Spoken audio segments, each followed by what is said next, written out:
Senador Clos, tenemos claramente una visión distinta sobre distintas cuestiones. De vuelta, creo que aquí la responsabilidad de incorporar en el diagnóstico por qué tenemos déficit fiscal en la Argentina, por qué recibimos ese déficit fiscal, cómo estamos encarando un camino gradual de reducción, por qué ese déficit fiscal, a nuestro entender, de ninguna manera está fundamentado en los ejemplos que usted ha dado, sino en cuestiones más estructurales, son cifras mucho más grandes, y que estamos obviamente abiertos a escuchar propuestas de cómo acelerar esa reducción de déficit fiscal para no tener una necesidad de depender del financiamiento externo, que obviamente genera el riesgo de atraso cambiario, de vulnerabilidad externa y otras cuestiones. En cuanto a la cuestión específica del agro, en primer lugar, recordarle que también reducimos las retenciones, eliminamos las retenciones al agro de las economías regionales de la provincia de Misiones. Y además que las retenciones son un impuesto que no existe prácticamente en ningún lugar del mundo. En el mundo se debate de cómo promover la exportación, no en cómo penalizar la exportación. Y a nuestro entender, la posibilidad de tener un financiamiento de un país destruyendo sectores como el trigo y el maíz que fuimos destruyendo, u otros sectores como la carne u otros ejemplos, es una falsa opción. Ir en ese camino de lo que nos hace es atrasarnos como sociedad, impedir el desarrollo y desconocer, a nuestro entender, el carácter profundamente federal de las actividades que tenían retenciones. Entre ellas la minería, que consideramos que también no solo que tenía numerosos problemas, sino que además tenía severos problemas de legalidad. La reducción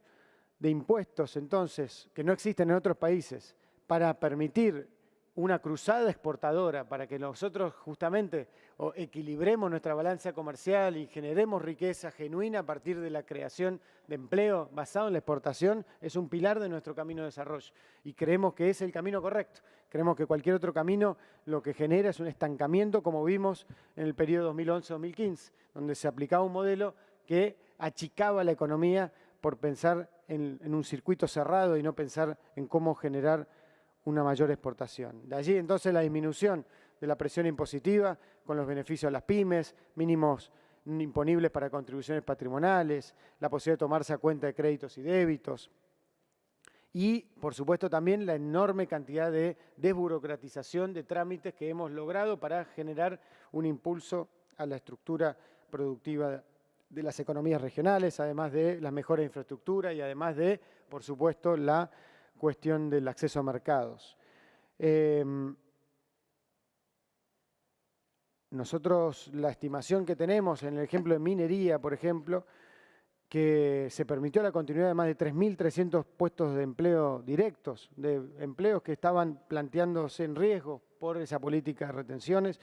y además unos 10.000 puestos de trabajo indirectos en provincias que justamente no tienen muchas veces la riqueza de la producción agropecuaria que pueden tener las provincias centrales o también las provincias con economías regionales como la suya. Además de lo que se logró de recuperación en ambos casos de ingresos a partir del impuesto a las ganancias, que es justamente una cuestión que es más correcta como funcionamiento, y también de una política que no se había hecho y que es dolorosa y dificultosa, sabemos, de actualización de los impuestos territoriales, entendiendo que lo que se tiene que hacer en todo caso es ir en un camino de que la renta, lo que se grave sea el capital y no, en todo caso, las retenciones que afectan muchas veces a los pequeños productores, no al gran productor. Esto independientemente de la discusión que es válida y entendemos que es válida de si el escalonamiento es mejor o peor en una coyuntura de corto plazo. Pero las cifras que tenemos de liquidación de divisas por parte del sector del complejo exportador vinculado a la soja han sido muy importantes en las últimas semanas y creemos que están respondiendo en ese sentido, independientemente que siempre se puede discutir si se puede hacer mejor.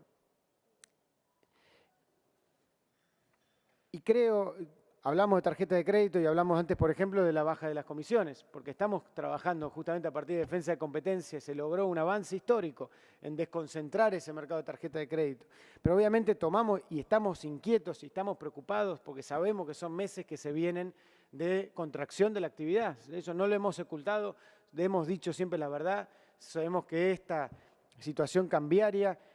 va a generar una afectación en la actividad, sobre todo hasta que podamos lograr estabilizar el mercado cambiario y poder normalizar la situación de las tasas de interés. Lo que sí estamos convencidos es que si no teníamos este tipo de cambio flotante y la confianza que tenemos en el mundo, estaríamos hablando de una crisis mucho peor, que es lo que nos íbamos encaminando necesariamente como país ya hace muchos años.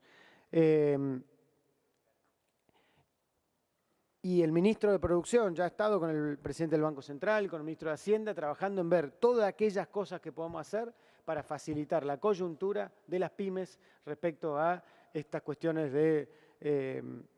financiamiento de corto plazo, que sabemos que es una máxima prioridad para nosotros, poner todas las herramientas que podamos y sobre todo poner la cara con cada uno de los sectores para ver qué cosa podemos hacer para en este corto plazo de situación poder mejorar. También es cierto,